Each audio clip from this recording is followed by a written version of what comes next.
Et par contre, quand t'as une balle qui vient d'en haut et il faut réfléchir à qu'est-ce que je fais? Est-ce que je la prends? Est-ce que je la boxe? Là, il peine, tu vois. Et c'est la même chose dans la relance. Dans la relance, il sait pas s'il passait à gauche ou à droite et il se retrouve avec la seule solution, c'est Eric Garcia et il lui met une praline et après, il dit, on s'est pas compris. Bonjour à tous, bienvenue sur une nouvelle vidéo sur le Tiki Taka. Je suis encore avec Sacha. Comment ça va, Sacha? Ça va pas bien. La dernière fois qu'on était ici, on était heureux, il faisait beau. Si, je Bon, moche. là, ça commence à se lever parce que bon, mais il y a toujours un match après, mais c'est une défaite qui fait tâche quand même.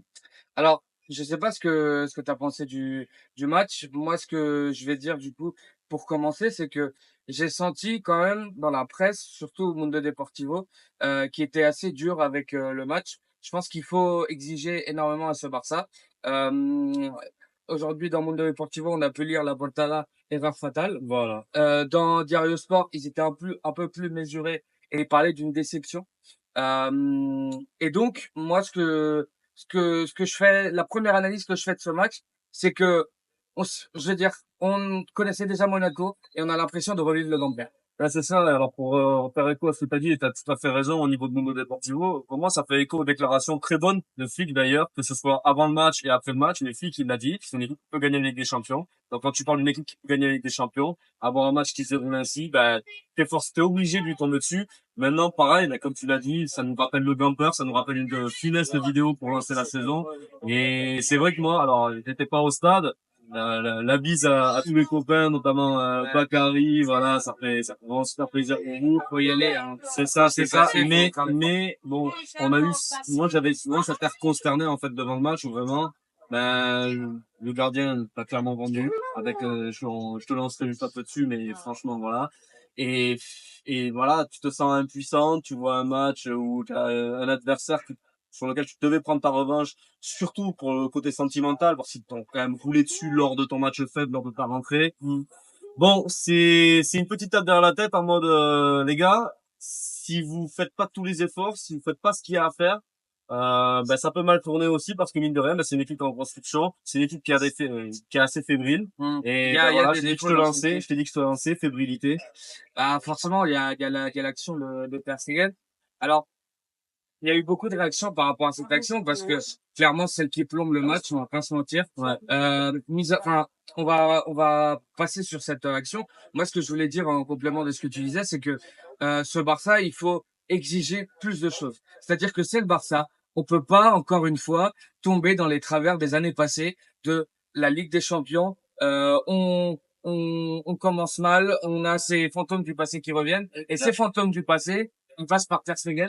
Et moi, j'ai envie de dire, Voilà. C'est quand même que l'année dernière, tu quittes la Ligue des Champions parce que tu as un défenseur qui prend rouge. Alors, il est clairement moins fautif qu'Araujo, mais encore une fois, tout début de match, Eric Garcia, tout le plan part à volo, et que tu dois faire 80 minutes à l'extérieur avec des joueurs un peu fatigués. Bon, bah, ça pardonne pas, c'est la Ligue des Champions. En général, voilà, ça finit toujours par une défaite. alors c'est surtout moi, en fait, là où j'en veux à Ter Stegen, Bien sûr. autre part enfin, malgré le fait que ce soit le principal responsable pour moi dans cette action, c'est surtout les déclarations qu'il a faites, parce que c'est le capitaine du Barça. Et c'est lunaire. Et comme, regarde, qu'est-ce qui se passe encore l'année dernière? Tu as Gundogan qui dit la vérité. Araujo qui revient avec son discours un peu, excusez-moi du terme, pisse-froid. Bon, c'est l'équipe, voilà.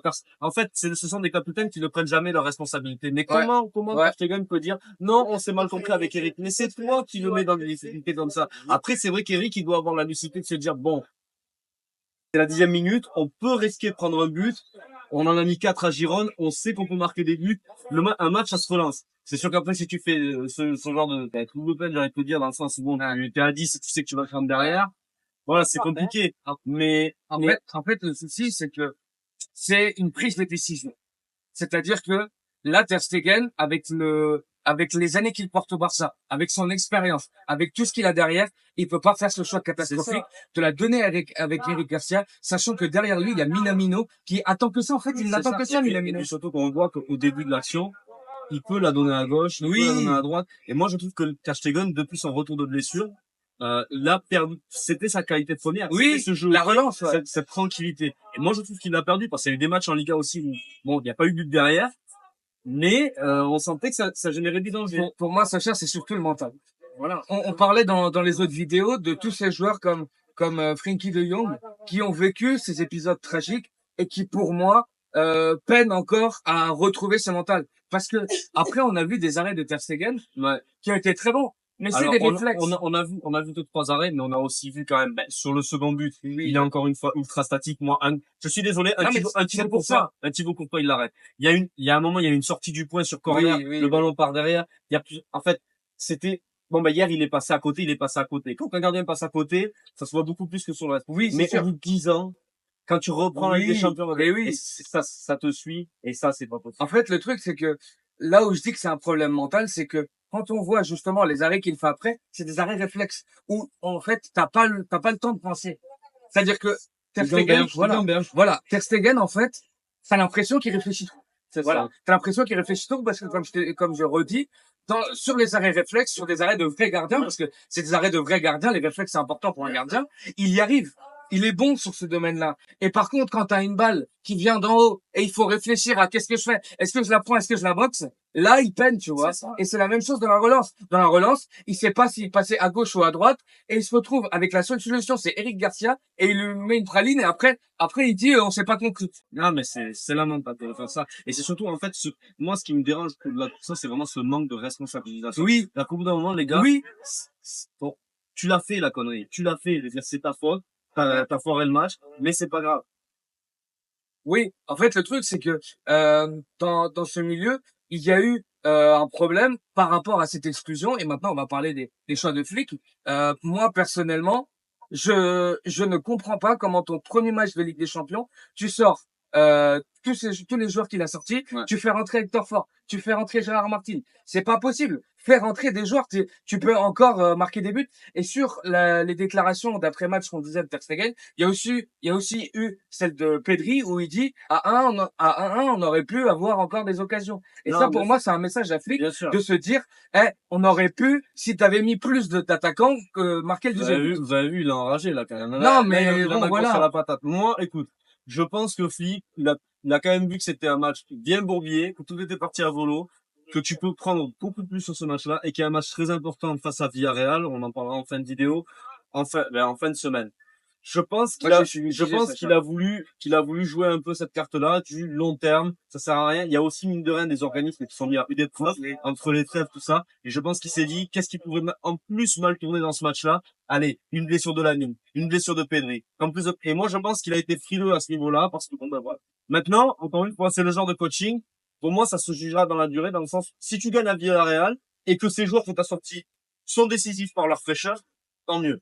Si ça perd à Villarreal, bon, il y aura un peu plus de... Alors, sur ce que tu dis, justement, de la peur des blessures, moi, sur ce terrain-là, je suis tout à fait d'accord avec toi, parce qu'il l'a dit en conférence de presse, il a dit, par rapport à Fermine, je me sens coupable de ne pas avoir appelé Saint-Tyrénien, le coach des U21, et de ne pas avoir demandé à Fermine de ne pas jouer ce match-là. Voilà. Tu vois, de ne pas aller avec la sélection. Et au final, je veux dire, ça suit la ligne. C'est pour ça. Voilà. Moi, je pense qu'il n'y a pas de mal il y a pas de mal quand tu es cohérent. Et pour moi, Flick, ben, il a été quelque part cohérent. Après, c'est vrai que c'est dérangeant quand tu vois que le Barça est mené, premier match de Ligue des Champions, tu dois le gagner. Bon, tu vois la tête des Moi, je changements. suis Mais désolé, ça veut dire mais- aussi une réalité. C'est ce qu'on se disait. Je pense qu'on l'a dit en vidéo, on l'a sans doute dit en off aussi. Moi, ma priorité absolue cette saison, c'est la Liga. Prendre la Liga quand Mbappé arrive en Madrid. Mais on a un effectif qui est bien trop court pour jouer toutes les compétitions. Et ça, il faut le comprendre. Je veux dire, à moins ce qui est un mercato d'hiver où tu fais venir un ou deux joueurs confirmés un peu intéressants, ou alors tu as une saison, mais je n'y crois pas du tout, avec 60 matchs, où tu es épargné par les blessures et tout le monde revient. Oui, Et oui, sinon, non. tu as un effectif qui est bien trop court. C'est pas possible. Maintenant, bon, on va voir comment ça va se décanter tout ça. Moi, personnellement, Sacha, je suis pas de l'avis de dire la priorité c'est la Liga. Alors certes, la Liga ça peut être une priorité dans le sens où enfin en tout cas pour moi, hein, si tu as un bon parcours en Liga, ça peut t'amener à des bonnes performances en Ligue des Champions. Voilà. Attends, je suis pas en train de dire qu'il faut bazarder la Ligue des Non. Champions et terminer derrière la 24e place. Loin de là. Au contraire, il faut donner un beau visage parce que, quand même, t'es le Barça, ça fait 10 ans quand même. Donc, au bout d'un moment, il va falloir faire quelque chose. Et t'as des salaires qui sont des salaires type Ligue des Champions. Moi Mais là, l'objectif de la saison, pour moi vraiment, c'est cette Liga. moi là où j'en veux un peu à Flick et où toi justement tu encenses un peu Flick, moi où j'en veux un peu à Flick, c'est les changements et justement dans cette façon de, moi j'ai l'impression en voyant le match qu'il a été transparent. C'est-à-dire que il n'a pas fait des choix qui sont risqués, mais risqué dans le sens où on ne peut pas y penser nous, tu vois. Ouais. Parce que, en fait, ce truc-là de sortir les joueurs parce que ils sont sous blessure, là, il y a la pluie qui commence à tomber parce Voilà, que c'est ça. on commence On à est parler, on commence à être dans le dur.